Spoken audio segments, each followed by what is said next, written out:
Hello friends, आज अपन पढ़ेंगे बौद्ध धर्म के बारे में। बौद्ध धर्म के इम्पोर्टेंट पॉइंट्स पढ़ेंगे और जो एसएससी के एग्जाम में बहुत ही महत्वपूर्ण योगदान रखेंगे। चलो स्टार्ट करते हैं। बौद्ध धर्म का संस्थापक होता है गौतम बुद्ध था। इसको एशिया का ज्योतिपुंज कहा जाता है। 563 ईसा पूर्व में कपिल वस्तु के लुम्बिनी नामक स्थान पर इसका जन्म हुआ था। इसके पिता का नाम सिद्धार्थ शुद्धोधन था और जो शाक्य गण के मुखिया थे। इसकी माता का नाम माया देवी था, जो जन्म के 7 दिन बाद में मृत्यु हो गई थी। इसका लालन पालन पोषण होता है इसकी मौसी प्रजापति गौतमी ने किया था। गौतम बुद्ध ने बचपन का नाम सिद्धार्थ था।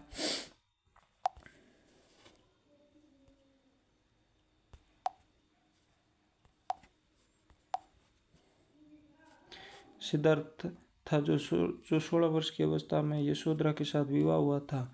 इसके एक पुत्र था जिसका नाम राहुल था। सिद्धार्थ जब कपिल वस्तु के शहर पर निकले तो उन्होंने बूढ़ा व्यक्ति, बीमार व्यक्ति, स्वयं तथा सन्यासी को देखा, जिनसे उनका मन विचलित हो गया था। सिद्धार्थ ने लोगों के दुखों को दूर करने का निश्चय लेते हुए 29 वर्ष की अवस्था में गृह त्याग किया, जिसे बौद्ध धर्म में महाभिनिष्क्रमण कहा जाता है।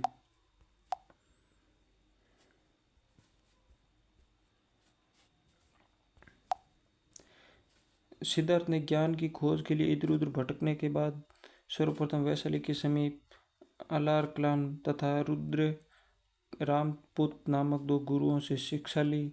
अलारकलाम सांख्य संप्रदाय के अनुयायी थे, जो 6 वर्ष की कठोर तपस्या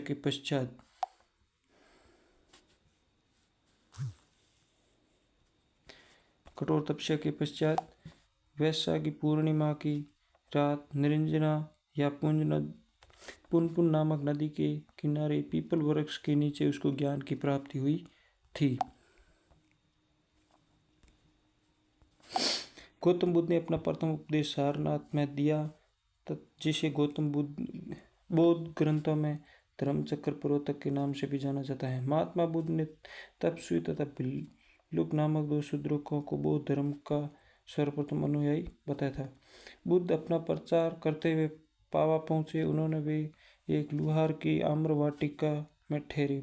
उसने बुद्ध को खाने में कुछ दे दिया, जिससे उसका उदर विकार मतलब पेचिश हो गया। भयानक पीड़ा उत्पन्न हुई, जिसके पश्चात कुशीनगर में 483 ईसा पूर्व 80 वर्ष की अवस्था में उन्होंने अपना शरीर त्याग दिया, जिसे बौद्ध ग्रंथों में महापरिनिर्वाण कहा जाता है।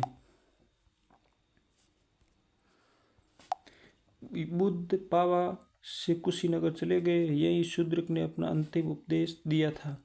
बौद्ध धर्म के त्रिरत्न थे, जिसे बुद्ध, धम्म तथा संघ कहा जाता है। बौद्ध भिक्षुओं का निवास स्थान होता है, उसको विहार कहा जाता है, तथा पूजा स्थल होता है, उसको चैत्य कहा जाता है। चतुर्थ बौद्ध संगति के बाद बौद्ध धर्म 2 भागों में विभाजित हो गया था। एक हीनयान था, जबकि दूसरा महायान में विभाजित हो गया था। महात्मा बुद्ध ने ज्ञान प्राप्त करने की घटना को बौद्ध धर्म में संबोधि कहा जाता है। बौद्ध साहित्य में 3 पिटक, जिसे सुत्त पिटक, विनय पिटक तथा अभिधम्म पिटक भी कहते हैं। अपने प्रिय शिष्य आनंद के आग्रह पर बुद्ध ने बौद्ध संघ में स्त्रियों के प्रवेश को अनुमति दी थी। महाबोधि मंदिर परिसर का महात्मा बुद्ध के जीवन से सीधा संबंध था। आजीवन संप्रदाय की स्थापना मखली पुत्र गोसाल ने की थी। बौद्ध धर्म की पवित्र दिशा दक्षिण थी।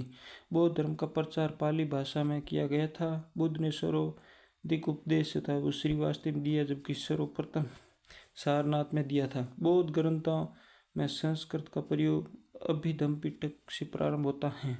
बौद्ध धर्म के अनुसार इच्छा सब कष्ट के कारण है। निवारण बौद्ध धर्म का परम लक्ष्य है, जिसका अर्थ था दीपक का बुझ जाना, अर्थात जीवन मरण चक्र से मुक्त हो जाना। बुद्ध अनात्मवादी थे, परंतु पुनर्जन्म में विश्वास रखते थे। कालांतर में महायान संप्रदाय 2 भागों में विभाजित हो गया था। शून्यवाद जिसे आध्यात्मिक तथा विज्ञानवाद जिसे योगाचार भी कहा जाता है। शून्यवाद का सिद्धांत होता है नागार्जुन ने दिया था। विज्ञानवाद का प्रवर्तक मैत्रेय नाथ ने दिया था। सूत्र पिटक को प्रारंभिक बौद्ध धर्म का इंसाइक्लोपीडिया भी कहा जाता है। बुद्ध के पूर्व जन्म की कथाएं होती है उसको जातक कथाएं कहते हैं जो सूत्र पिटक में वर्णित हैं। तिब्बत में बौद्ध धर्म का प्रचार करने वाले बौद्ध भिक्षु पद्मसंभव थे। नालंदा तथा विक्रमशिला विश्वविद्यालय बौद्ध शिक्षा का प्रमुख केंद्र था। बौद्ध ने दुख निषोध प्रतिपद अष्टांग मार्ग के माध्यम से संज्ञा दी थी। अशोक, मिनंडर, कनिष्क तथा हर्षवर्धन ने बौद्ध धर्म के प्रचार प्रसार में अपना विशिष्ट योगदान दिया था। बिहार तथा बंगाल के पाल शासकों ने बौद्ध धर्म के प्रचार प्रसार में अद्वितीय योगदान दिया था। बुद्ध के पंचशील सिद्धांत का वर्णन छंदोग्य उपनिषद में मिलता है। उल्लंघना तैयार मुख्य रूप से बौद्ध धर्म के महायान संप्रदाय से संबंधित हैं। बौद्ध धर्म में 4 संगतियां हुई थी, जिसके प्रथम बौद्ध संगति 483 ईसा पूर्व राजगृह में हुई थी, जिसका शासनकाल अजातशत्रु था। द्वितीय हुई थी जो 383 ईसा पूर्व में वैशाली में हुई थी, इसका अध्यक्ष कालाशेख था। तृतीय बौद्ध संगति पाटलिपुत्र में हुई जो अशोक के काल में हुई थी। चतुर्थ बौद्ध संगति कुंडलग्राम कश्मीर में हुई थी, जिसका अध्यक्ष कनिष्क था। तो चलो फ्रेंड्स, आज अपना टॉपिक यही था बौद्ध धर्म के बारे में। तो बहुत ही अच्छा सेशन रहा। तो आपको अच्छा लगा हो तो शेयर सब्सक्राइब कीजिए और सपोर्ट कीजिए। ओके, थैंक यू, धन्यवाद।